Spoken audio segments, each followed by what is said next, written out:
வணக்கம். திரையில் தெரியும் இந்த நபர் உங்களுக்கு வாழ்க்கை தத்துவம் ஒன்றை கூறியுள்ளார்.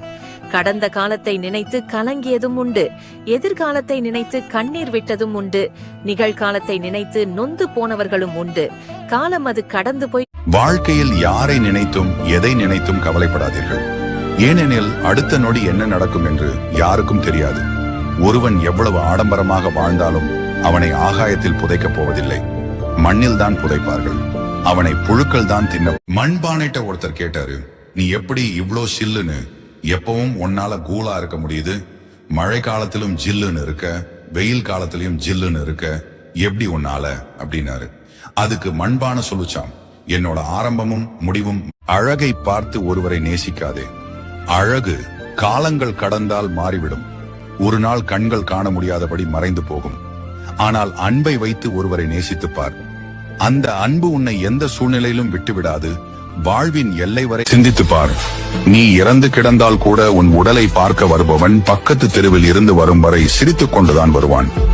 உன் உடல் மீது மாலையை போட்டுவிட்டு அழுகிற மாதிரி அழுதுட்டு போற கூட்டம் தான் இங்கே அதிகம்.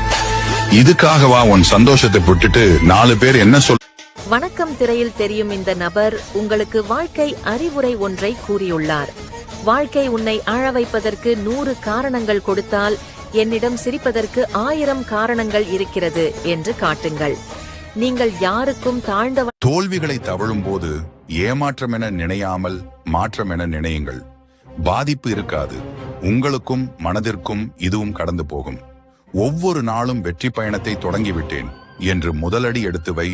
வெற்றி பெறும் நேரத்தை விட தேவை முடிந்தவுடன் விலகும் நண்பர்கள், சொத்து இருந்தால் உறவாடும் சொந்தங்கள், பணம் இருந்தால் பாசம் காட்டும் பந்தங்கள், இவர்களுடன் நான் இருப்பதை விட நான் அனாதையாக வாழ்வது மேல். உனக்கு இது சரி வராது என்று அவர்களின் விமர்சனங்களுக்காக உன் இலக்கையே நீ தியாகம் செய்தால் அந்த வெற்றி யாருக்காக காத்திருக்கிறது? பல தடைகள் வந்தாலும் நீ விழுந்தாலும் உடனடியாக உன்னை நீயே தூக்கிக் கொள்ள வேண்டும்.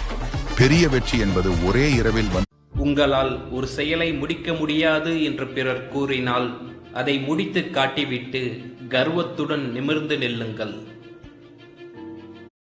வலிகளுடன் தொடர்ந்தால்தான் வாழ்க்கை எவ்வளவு வலிமையானது என்று உணர்வு பூர்வமாக உணர்ந்து கொள்ள முடியும்.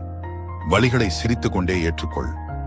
அது இன்னும் உன்னை வலிமை படைத்தவனாக உலகிற்கு அறிமுகப்படுத்தும். வணக்கம் அன்பு நண்பர்களே, இன்று உங்களுக்கு வாழ்க்கை தத்துவம் ஒன்றை சொல்ல விரும்புகிறேன். வாழ்க்கையில் நமக்கு சாதகமாக பேசும் அனைவரும் நல்லவர்கள் என நம்பிவிடாதீர்கள். ஏனெனில் அதிகம் விஷம்